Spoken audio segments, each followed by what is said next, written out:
pleasure that you take time to see me.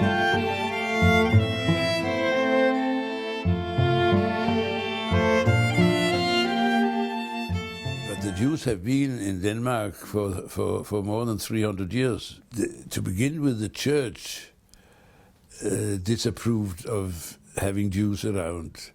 Those stubborn people who will not understand that Messiah has come and etc., etc. So it took about 100 years for the first synagogue to be built. That was 1766 or something like that. This synagogue we have today is from 1833. At the 100th anniversary, in 1933, actually the King Christian X, same king, attended the service for the celebration of 100 years. That was the first royal visit to the synagogue. In August 43, the resistance movement had grown so strong here that the Germans required that the resistance, that we should have death penalty. And there was the Germans wanted death penalty in Denmark. And there, the Danish government resigned. They got it as an ultimatum, and the Danish government resigned. From then on, the agreement not to have Jewish laws was taken away because the Danish government had resigned. So, the Germans immediately prepared to deport the Jews of Denmark. The Danish people were totally against it. And you could go into almost every house. Well, there were, of course, exceptions. But you could go into every and say, will you hide me? They might be afraid a little bit of their own life, and rightly so. But somehow, out of 8,000 Jews, they managed on that Friday night, where the raid was carried out, to get 250. We were staying with a priest that my father had met once, and we went to this priest in a little village because we saw the priest. We were 6 people. He knows his community, so he can place one here and one there. But he said, no, you are all staying with us. And the kitchen was made kosher kitchen, and only served things that we could eat. And so were people marvelous, and young people went out, and they started organizing boats to take the Jews from Denmark to Sweden. It tells something about that yes, we were, not only were we integrated, but the Danish Jews have contributed to Danish culture, to Danish business, to Danish political life. I have a brother who was a member of parliament here for more than 25 years, a member of several governments, Minister of Transport. What lessons do you think Muslims can learn from the Jewish experience in Denmark? There are a few basic elements. I mean, I am the one that's saying integration is a question from 2 sides. If you want to integrate, it's not only you, but also the society must be open to accept integration. But from those that come, they have to start on a couple of basic ideas.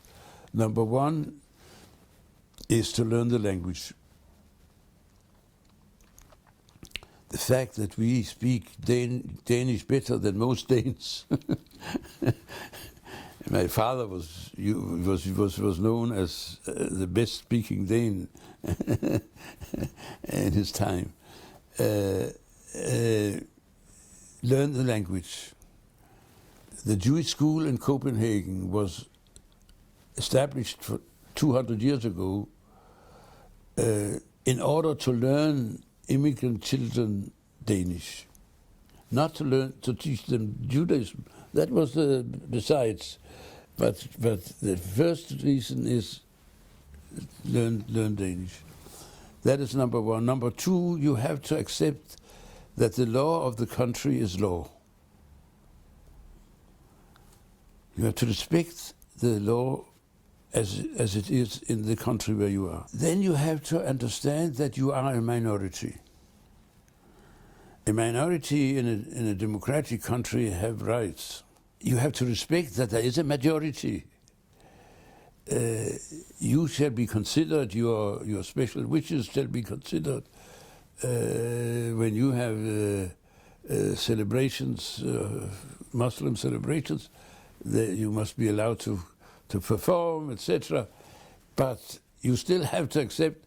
I mean, there's a discussion. There are places where the Muslims resist that they put up a Christmas tree.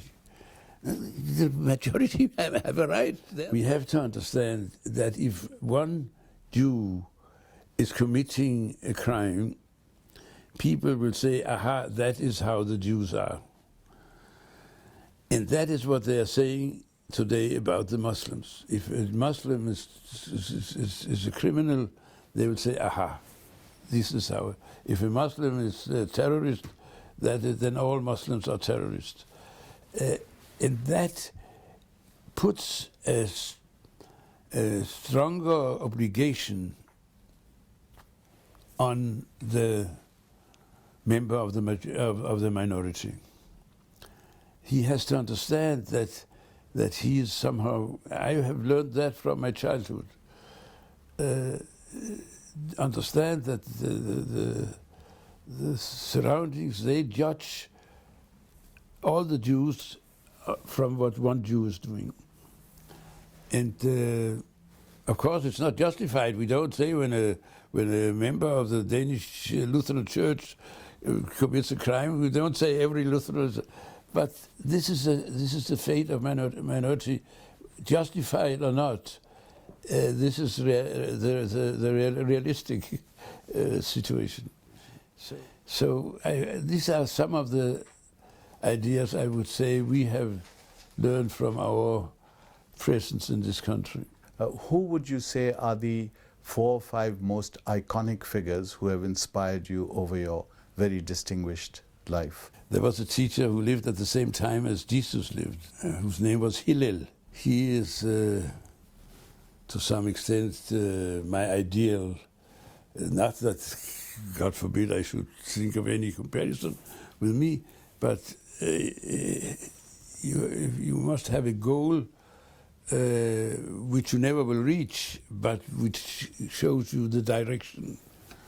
And there Hillel comes in. He was a very important, decisive person in fixing Jewish law. But again, he is one of the famous stories about Hillel is that the heathen came to him, and the heathen had heard that Judaism was so many things and such complications, etc. So, in order to teach Hillel, he said, I would like to become a Jew if you can tell me Judaism standing on one foot. And Hillel answered, what you don't want others to do to you, don't do to them. The rest are commentaries, he said. How would you define the essence of Judaism? Wow, that is a difficult question. For Judaism, to me, the essence is that it is the duty of every person to improve the world. When I understand, what I understand from the hope of a Messiah, which is a basic Jewish idea, I don't see the Messiah as a person who comes and overnight changes the world from a bad world to a good world. To me, the Messiah as a person is not of any interest. To me, the Messiah is a symbol of the Messianic age.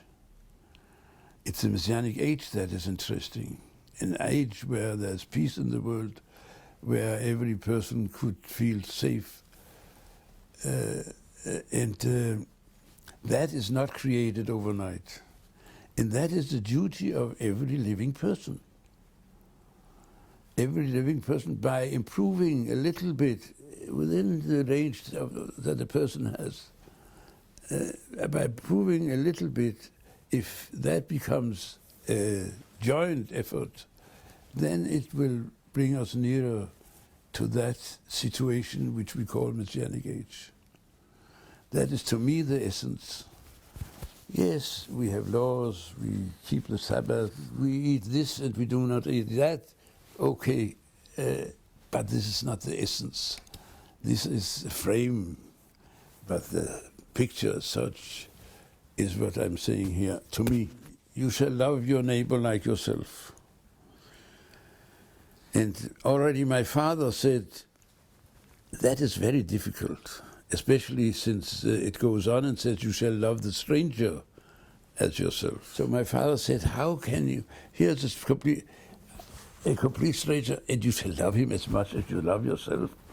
So my father translated it, you shall love your neighbor, or you shall love the stranger, he is like yourself. And I have then continued this idea and said, to love your neighbor because he is as yourself means you shall have solidarity to your neighbor. You shall have solidarity to the stranger. This is the essence. Solidarity. And solidarity means you put yourself in his situation and try to think you are in his situation. How would you react? I believe that in today's world, this is perhaps the most important point of all, to let other people in, to be together, to understand the other person. Don't have to agree. To me, Messianic age doesn't mean that everybody shall agree. I have no missionary thoughts. I have only thoughts that there shall be room for all of us, and the world is big enough and can produce enough food for everybody. And what I learned the other day when I heard you speak, and when I saw the interview that your daughter had, that there shall be room for the women in this world, the equal rights of every human being. I believe that the story of creation in the Bible might not satisfy scientists, and the Bible is not a scientific book, but it gives us ideas. Originally there was one person created, and that person became two, but the person actually, as the story goes, was actually male and female in one person. People think that there was a male first and then came a female. No, the Bible exactly says that this person, because a person in Hebrew is Adam, then the people think it was a man because it later became a name of a man. But Adam means a person and not a man. And the person, the Bible says, Zachar u'nekeva, it was male and female. And then, but it's one couple who are the ancestors of every person in the world. I mean, this is the symbol. We are all human beings, and we have all rights to think and work. As long as we do not hurt the other, we are entitled to live in the way we would like and give the other the same right. So that work is so important, and that you devote your life, where I believe you could today sit down and you can give some lectures at your university, and you can live a comfortable life. that you put yourself into this hardship of traveling around, and I know what it means, and do that is a sign that is very encouraging for me, that there are people not only from the Western countries, but also from the Middle East, that are devoting themselves to this. This is so important. So I cannot think of more warm feelings than I have towards your work and the work of. I think it's wonderful that you have another generation following up, because you are still a young man compared to me, but we all have to see to it that there will be somebody after us. We will not be able to finish the job, but we will do our part and then leave to the next generation to follow it up. So you have really my most heart feelings to succeed.